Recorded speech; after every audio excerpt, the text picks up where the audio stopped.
The album drops probably a month later. I go buy the album looking for my name in the credits because I'm a credit reader, and it's nothing there. With the business on Knuck If You Buck, it was all over the place.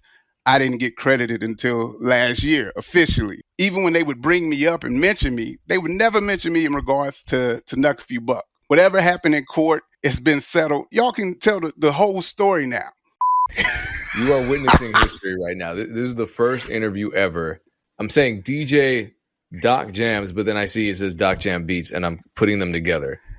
But you are both DJ and producer. DJ, producer, engineer. Didn't really consider myself an engineer, but when we did it from the house, we did everything. So it's like whatever it took. I'm a vocal producer and of course, music composer and whatnot. I'm really not big on lyricism necessarily, like as far as me writing, as other than hooks. That's pretty much all I would do in that regard. But yeah, man, we did it all back then for sure. So and still today, obviously.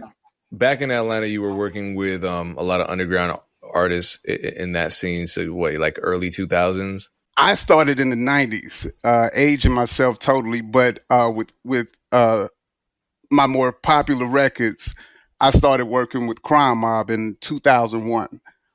They found me from other records I'd done in our area, Decatur and Ellenwood, Georgia, east side of Atlanta, East Atlanta.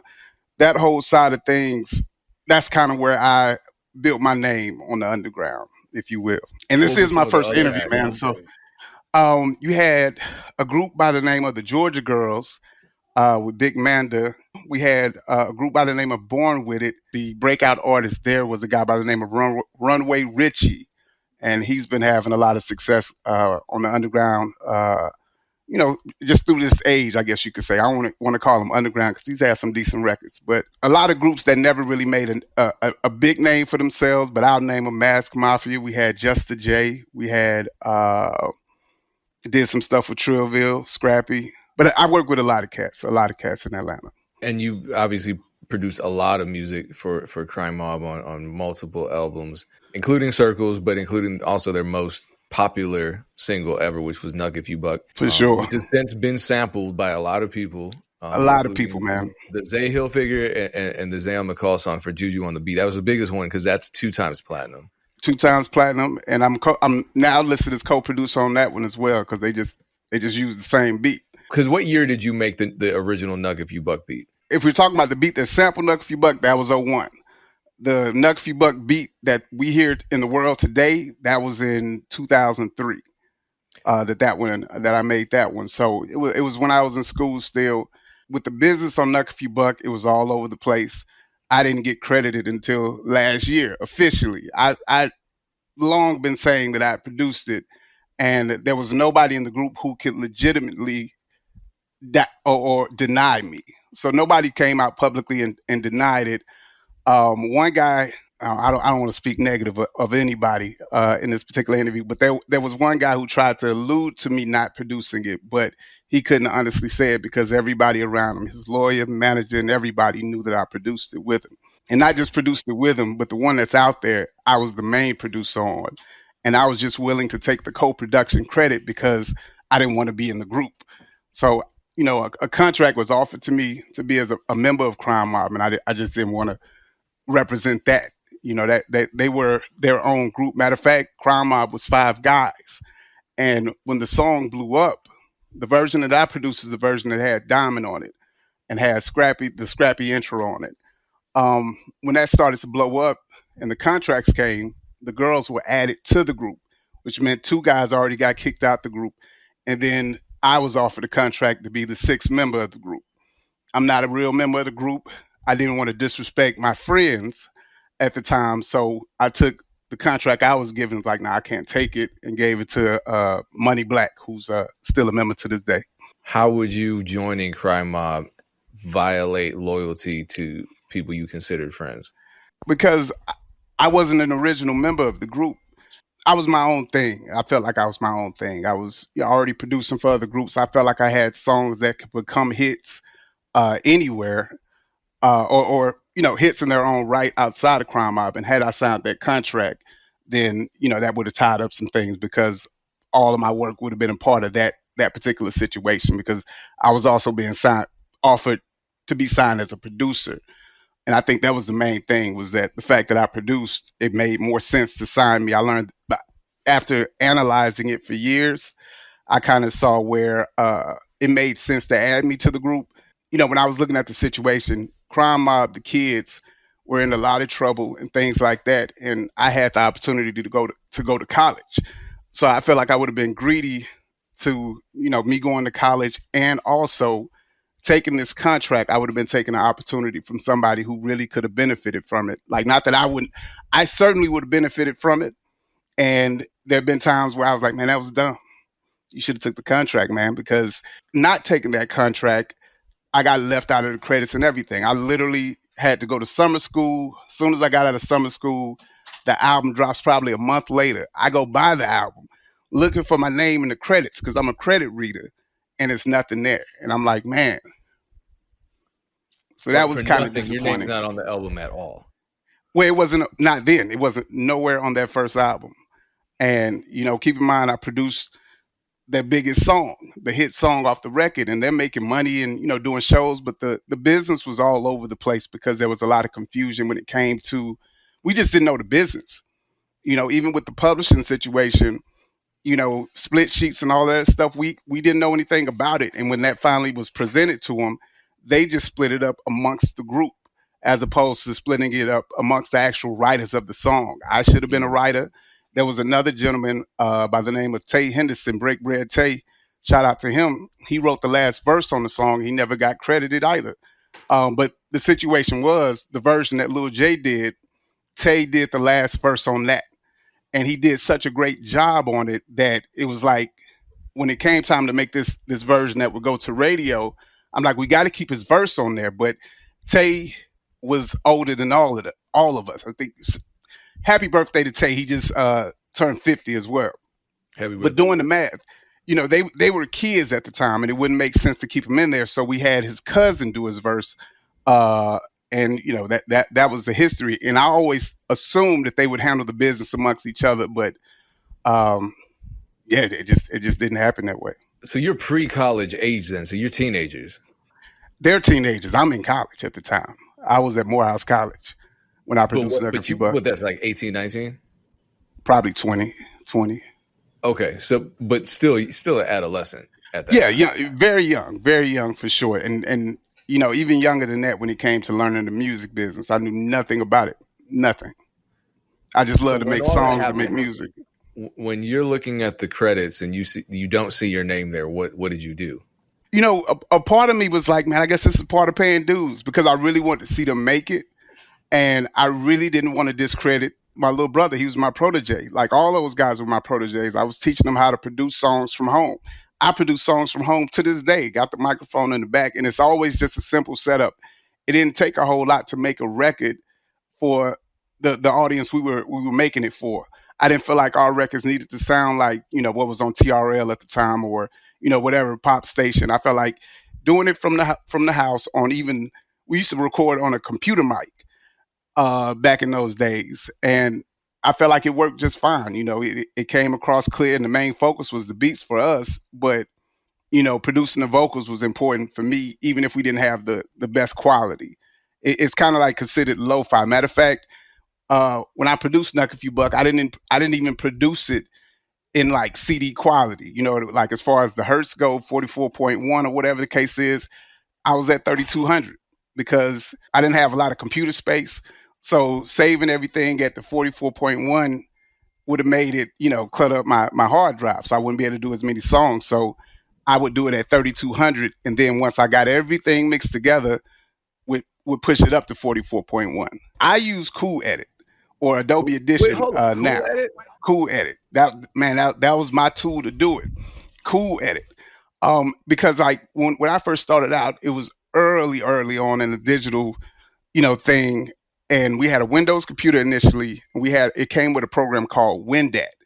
And me and the guys in my neighborhood were just so enthralled by this because you could record on it and you could kind of paste on top of stuff, but it was very limited. And then one night, scrolling the internet, I found this program, Cool Edit. And the next day, I couldn't believe that you could do all the stuff. You could zoom in, you could paste on top. It was just all of these different functions that you just didn't have in Windat. Windat had almost nothing. You could add reverb, echo. So it was a game changer. I told all my friends, like, man, this is the way. This cool edit thing is about to change everything. Now, Crime Mob was on FL Studio early on. They were on Fruity Loops, and they was like, Doc, you need to get Fruity Loops, man. If you get Fruity Loops, you'll be able to do this and that. I'm like, nah, man. I don't want my stuff to sound like y'all stuff. So when we did Knuck If You Buck, that was the first time I downloaded FL Studio, FL3. Lil J, he played the choirs from there, and we just exported it out. And then I did my bells. I had a Casio keyboard, and I would work with a calculator. It's kind of complicated to explain, but you'll understand it. So I would take a loop from a song and measure it out. So like something that I know now to be 150 BPM would measure out to be about 12.8. And I would take the calculator, divide that by like 32, and copy my hi-hats by that number 32 times or whatever.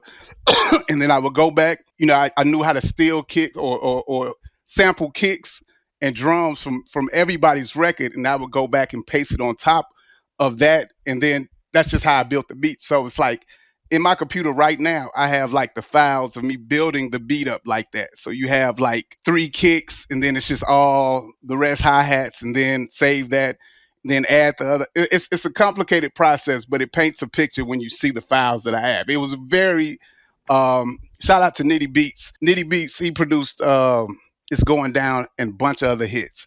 But for a period, he was kind of like my mentor during that period. After Knuck If You Buck came out and I didn't get the credit, I was also hanging with him, and he was teaching me different stuff. And he would just he would tell everybody about this calculator I had. Man, he made beats on a calculator. Like, it's not really a calculator. I'm just using that to measure the increments between every Yeah, beat because so that Cool I Edit can. didn't have a grid that you could lock to the BPM. This is blowing my mind because some of the first beats I made digitally, it was I would get a drum break and just loop it Yeah, and yeah. then paste additional elements on top of it because it wasn't a multi-track. I think it became one eventually, and you're just using the It wavelet. became it's one now. Yeah, I think wasn't then. what version was that? 1.5, I think, is where they made it to where you can have a multi-track. But Adobe Edition 1.5 is when you could do the multi-track thing. But yeah, that's how I made beats for the longest. And matter of fact, Knuck If You Buck was the first time I ever had to track out anything. So it's like, How did okay, you do that? How did you track it out? yeah. So I had to just take the ticks, or the, I used to call hi-hats ticks, but take the hi-hats, and you can reverse paste it, if you know what I mean. Like, you could paste it, but then reverse the polarity or whatever the case is, and it would cancel out whatever other piece there was. So if I paste all the 808s on there, I would go back and reverse paste the hi-hat file, and it would take all the hi-hats out. Sometimes it would do it better than others, but if everything was low enough, it would take it all the way out. So that's how I was able to do that. The snare loop, everything. And it's only like two instruments in there, 2 bells and the choir. So it's not a lot of instruments in there, but it's like I stacked 2 different bells. It's a FL bell in there, and then it's a Casio keyboard bell in there, and they're layered on top of each other. And then you have the snare and the rest of the drums and whatnot. So it was a simple beat, but and then you have the hey, hey, put that sound in there. Uh, and shout out to DJ Mustard, but Knuck If You Buck was the first time on radio I ever heard it, but I know I didn't come up with it. I first heard it on the David Banner record. Shout out to David Banner, that Lil Jon produced, and it's Lil Jon's voice doing the AA part. But I put that in there, to shout out Lil Jon, because I knew Lil Jon had interest in Crime Mob or whatever the case is. But one of my concerns was back then is that I didn't want Lil Jon to feel like he needed to come through and reproduce the whole thing. That same thing happened with like Trillville and Lil Scrappy when they first got signed to Lil Jon. Both of those songs were in the club. Headbuster and Get On My Level were in the club for a few years before Lil Jon came, and he produced his version of it. And his version was way more advanced than what they were doing on the underground. But I still like the underground versions too. But Lil Jon's was just on a whole nother level. And my idea was I don't want this to happen to our record because our record doesn't sound like Lil Jon's records. And if he comes in and does his version, it's going to be something totally different. So me stepping in and doing that, it was just taking a chance. It could have totally not worked out, and Lil J could have went back and submitted his track out, so whatever the case is. But once radio got a hold to that version with Lil Scrappy and Diamond on it, it went crazy. It went crazy. So the contract that they gave you to join Crime Mob, what was it? It was a record deal, but you were a producer. So did it include a publishing deal? What? Because it sounds like what you were saying was you didn't want to sign it because it would have restricted what you could do as a producer. Correct. And the thing is, I didn't really know the different terms. It was a one-page sheet, and I'm going through it and I'm looking at it and I'm like, okay, publishing. I didn't really know exactly what publishing was. I knew that it had something to do with songwriting, but how it worked, I wasn't sure. When I saw the sheet, I just knew I don't have a lawyer, and I was always told not to sign anything music wise without a lawyer. So I was just like, I'm gonna pass on it. I'm good. It's not even my group anyway. It's their group. They deserve the opportunity. I'm not really big on being on stage and performing and whatnot. When I was younger in the '90s, I did my rap thing, tried to do it, but I wasn't that good. Got booed off stage a couple times, so I was a little bit traumatic about trying to be a rapper, and that's really where I fell back into being a producer heavy because it was like I like to just make the music. You guys can go out and perform it. And Crime Mob were the best performers we had in our circle. We had a circle of probably about 90 kids who were part of my organization, and Crime Mob was the best performers. They weren't the best rappers, but they were the best performers for sure. And they weren't scared to go out and perform. All kind of crews and cliques from Atlanta would want to show up to the club and try to fight them.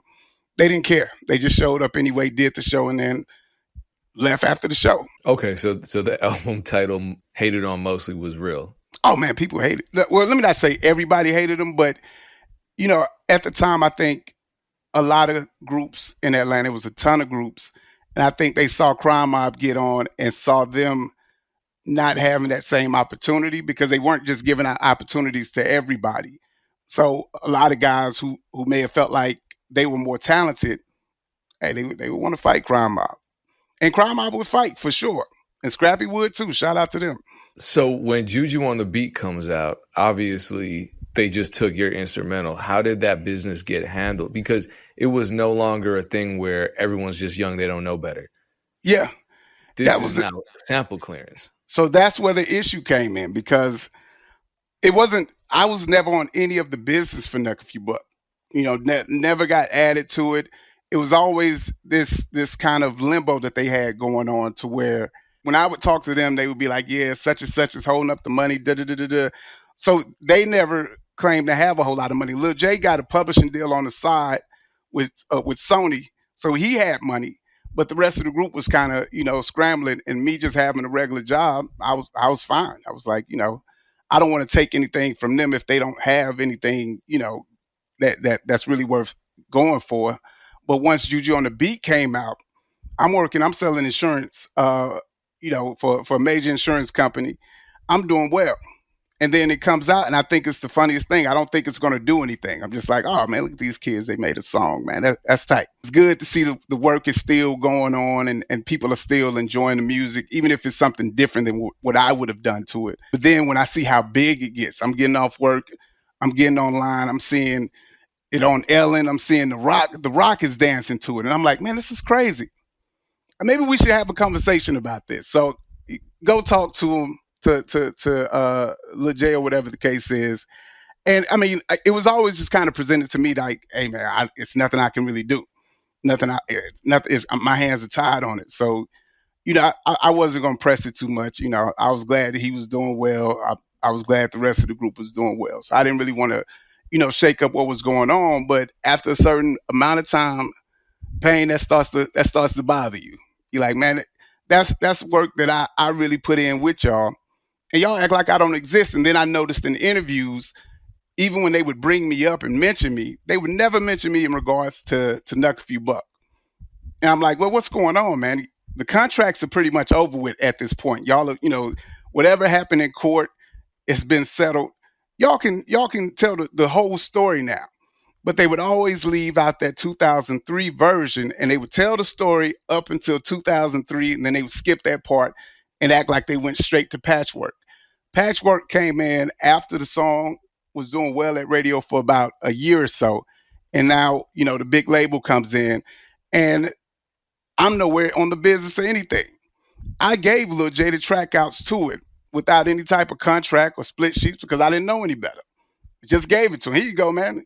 Hey, man, just make sure they list me as the co-producer, man, because I was so proud of the situation, doing it since I was 11 years old, producing since I was 11, and being in all these different groups that went nowhere, and then finally to have a group in my circle that's doing it, and they're right here. I'm not gonna be the reason y'all don't get there. Go ahead, man. Just have them list me as a co-producer if you can. And when that didn't happen, we had a lot of conversations about it, but it really wasn't as big of a deal as it became because it was just one song, and it's one of those 10-minute beats. It wasn't something that took a whole lot of time to make. I'm thinking, hey man, we could do this 100 times more. Don't worry about it. But when by the time JuJu on the Beat came out, I knew better. I'm like, look, we still only got about 2 hits. Circles was never really a hit. That was my first single where I got credited, and it was me producing the whole thing. And my co-producer on Knuck If You Buck didn't want to be in the video because from what I understand, he wanted another song to be chosen as the second single off that second album, and Warner Brothers chose Circles. And I was thrilled about that. We were both supposed to be in the video. I couldn't understand why he didn't want to be in the video. So shout out once again to my partner Money Black. He stepped in and did a verse. And you'll notice from the album version to the video version, it's a different first verse. Money Black stepped in and filled in that video. Yeah, artist personalities are interesting. They are. They are. And I'll say you with Crime Mob, the group, man, you have 6 distinct personalities, and they don't always get along. It's a lot of clashing that goes on. It's family, but it's clashing. Just like any other family, you may have just differences. But they do well as far as coming back together and doing the shows. They do well when it comes to that. But outside of that, sometimes it's just because they came back together for that Mike Will thing with Creed too. Oh yeah, but that was after the pretty well publicized feud between Princess and Diamond. So that was good to see. That was good to see. And they do it often. They get together often. You have a lot of shows. When they have a big show, they know how to get together, put the differences to the side, and just say, hey, we're going to come out here. We're going to put on a hell of a show. People love the records, not just Knuck If You Buck, but, they got stilettos. They got, Rock Your Hips, both of which I have nothing to do with those records. But they're records that have stood the test of time as far as their performances and whatnot go. Oh, I play them all the time. I play your track all the time. But I appreciate it. moving away from Crime Mob. So I didn't realize you had so many groups. And when you say I have had all these kids, 90 kids that I was working with, one of those groups was the Georgia Girls, right? Correct. So, but it was DJ Docjam and the Georgia Girls. No. I mean, the Georgia Girls were their own group. They really, the way the Georgia Girls started was from the song. The song preceded the group. It all ties back into Crime Mob. So before the actual deal came, we were just going to go ahead and push out another independent project. And every song that I saw potential in, I would go back behind and produce a new record or a new version of that. Just a better record that could go to radio, that could go a little bit further.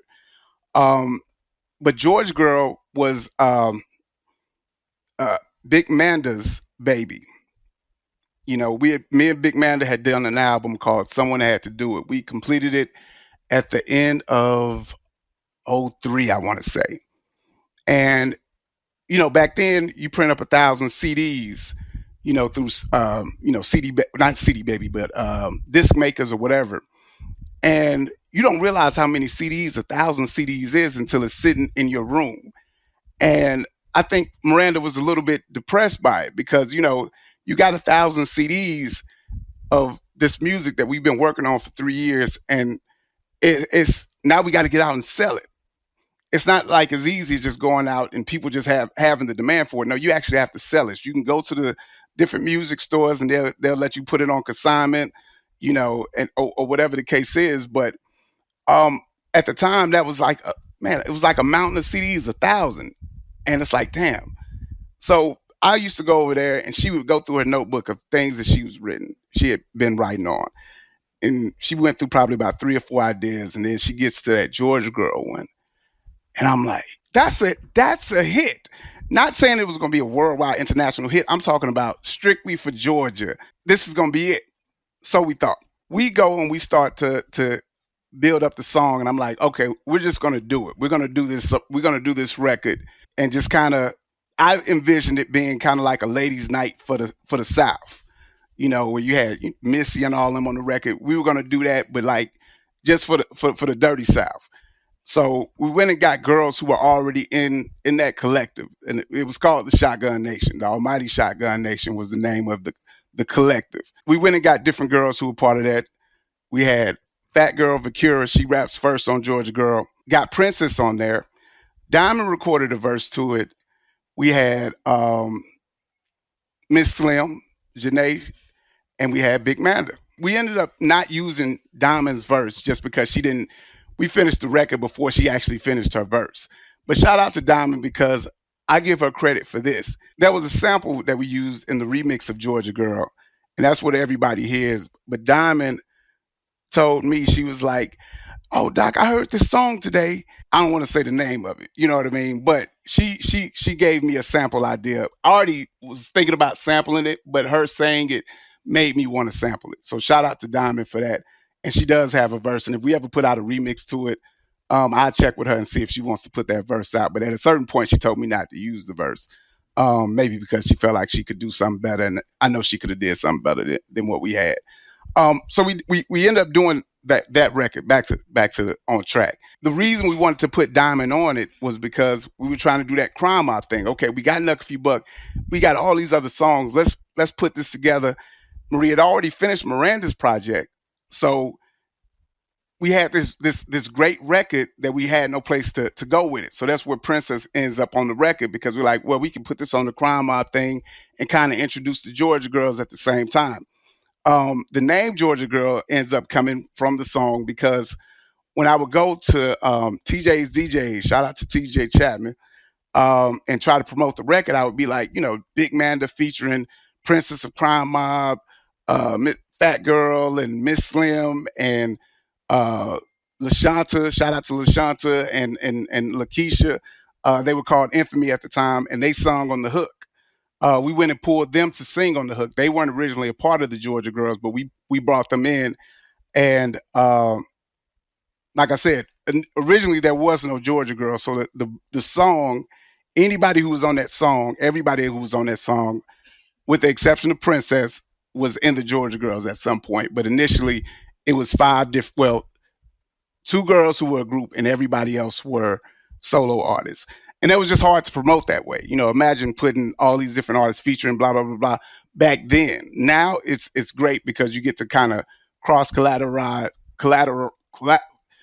pollinate the fan bases, if you will. And but then it was just a lot of typing, and we were like, you know what? If we put this all together and have it just be called the Georgia Girls, that's something unique. You don't have a lot of girl groups, and they were already friends anyway. The only reluctance was Big Manda, who was the main member of the group, had just gotten out of a group called Bad Company, who was also a part of our circle. And she had just left that group, so she didn't really want to do another group at the time. So I'm telling her, like, no, I think a girl group would be dope because you don't have a lot of that going on, and it would be dope to see. Even with Crime Mob, having two girls, that was unique because every clique at the time in our neighborhood and through the South and through the game had just one chick. And we're like, if we could put two women in this group, two girls in this group, that would kind of distinguish it from everybody else, if you will. So with the Georgia girls, it was like a process. But once they got going after that record, I had so much belief in them that it was like, I literally, when I left the music industry in 2008 and went back and just got a regular job, I continued to work on their album because I was like, I like the work that we got going on, and it's not tainted by the industry, if you will, if that makes sense. So then my question, my last question, because it's a hell of a question, but Latto samples that song. Yes. And you just explained in great detail how logistically complicated it was just to drop the song and market it because of so many different features being involved. Right. What was that sample clearance process like? Well, actually, on the writing side, it was nothing, and on the business, it was actually simple because it's just really me and Miranda. Um, what Princess shared with me this summer is that Miranda wrote a verse on the song, and Miranda, she's a hell of a writer. I remember Princess came to the house with a verse, and we were kind of going through it. We were like, well, let's try to say it like this. I'm always doing that with whatever artist I work with. And then, Miranda's there. She's a much better lyricist than I am. And at a certain point, she's like, Doc, can you step out the room? I'm like, say less. And I go to another room in the house. And when I come back, they have the verse like it is. And to me, it was perfect. So it was like, well, let's just roll with it. So once again, this is the same time period. So we don't know about publishing and all that other stuff. So it's just, we're focused on making the best song. The best writers write the verses. The best beat maker, you make the beat. The best, vocal producer, whatever, you do that. The best singer sings this part. Everybody was coming together to make these records that would end up being some considered timeless to me. The sample clearance process, it was actually simple because me and Miranda own the song. It's just me and her. It's nobody else who owns it. Nobody else put any money into it. And it was confusing. I think it was confusing to a lot of people because we had so many people who were on the record. So once the Latto sample came, everybody's excited about it. And I'm excited for all of them. You were on this record, it's sampled. Your voices are on this record. It's a great moment, but on the business side, it's different because Miranda owns it. So or owns half of it and I own the other half of it. So me and Miranda, we do great business together. So that was actually the simple part of everything was getting that business handled. I'll say on the split side, it is some questions there, but it's not due to me and Miranda. We're set in stone on our parts. Okay, well let's end on a positive note then. So that was positive. I mean, I see the mic in the background. So you're still making music. Oh, absolutely. Absolutely. Matter of fact, that to me, that was confirmation. I've been fighting to get all of these old records put out that we made back in the day, but I want to do it the right way. I want to make sure, people are getting their proper publishing pieces and all of that. But it's a much more daunting task than I thought when I first, went to try to get all of this handled, because what I realized is that so many people don't know what a publishing company is. They don't know what splits are. And, trying to get everybody to get a publishing company, like I paid for somebody to get their publishing company because I know how much they write.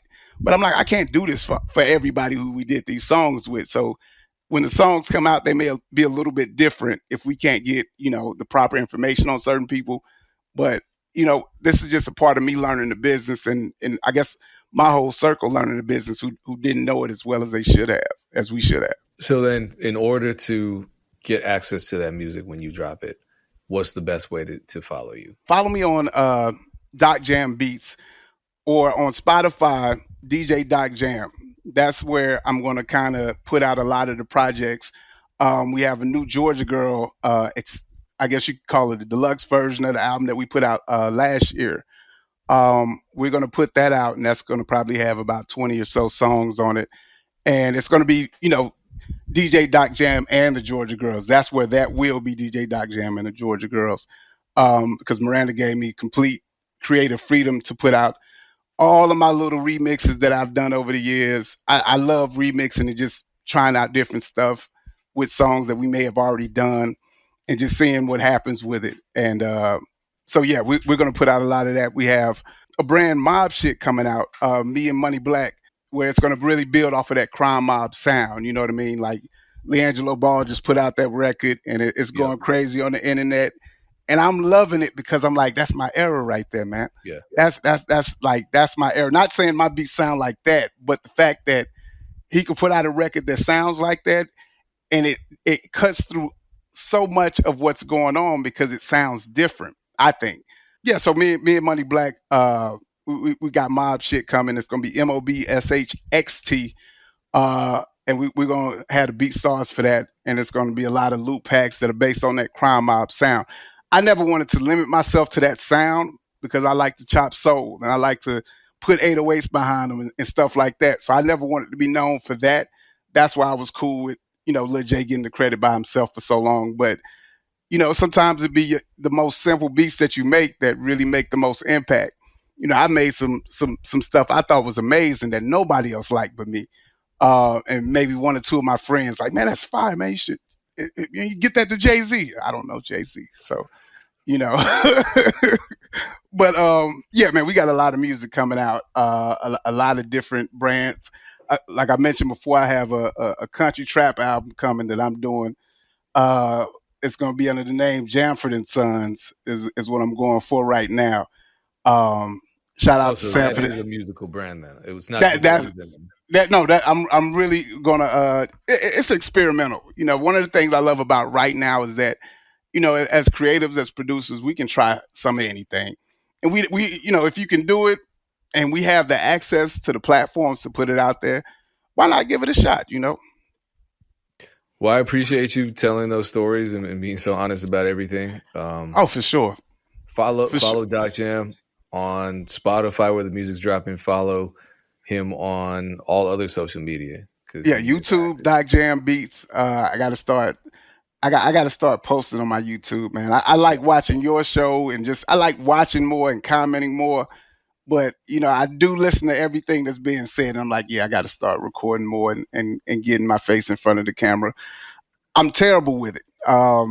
Somebody's going to agree in the comments, and that's cool. But it's a process that I think more producers we got to start getting on camera and showing who we are. You know what I mean? A lot of the artists they're always going to have their platform, but as yeah, producers, yeah, man, we definitely got to start speaking up more and putting ourselves out there more as well, man. So I appreciate you having me, man.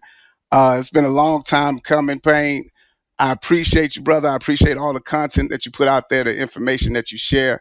Man, you're a large reason, a huge reason that I feel so confident going forward in this industry, in at this point in my career, because I'm like, man, DJ Payne One is killing it. He's killing it. well, that's a So huge. I'm gonna text my sister and tell her after the because she that Nug If You Bucks her favorite song. She did it's like a Greek thing. I wasn't in a frat, yeah, but it's people no, spoke it's to it. it's huge. It's huge. I wasn't in a frat either, but I definitely seen cats at Morehouse when the record was out. Man, they loved it even then. And I'm walking through campus, very unpopular on campus because I'm a music guy. I'm not even wanting to be in college, but I'm like, okay, go to class. I hear people riding by, bumping that stuff. People who were way more popular on campus, and they had no clue. I had a guy tell me that, man, you didn't produce like while I was in school. I'm like, I just did it. It just came out. Why would I lie about that? Yeah, And he was like, nah, man, if you don't got, he said, if I don't have it was not a BlackBerry, but it was something before that sidekick. He's like, you can't be in the music business. If you don't have a sidekick, you can't be in the music. I'm just talking right now, man. But I appreciate the opportunity, man, to speak with you and like share my experiences with you, man, for sure. And with the